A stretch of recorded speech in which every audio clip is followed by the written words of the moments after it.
Ei no see on ikka vana hea jutt küll. Aega ei ole.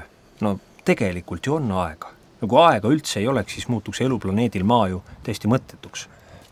No muidugi meil kõigil on ju omad ajagraafikud ja mille järgi elu on korraldatud ja no see on kõik õige, aga ma mõtlen seda osa, mis jääb kasutamata või õigemini kasulikult kasutamata.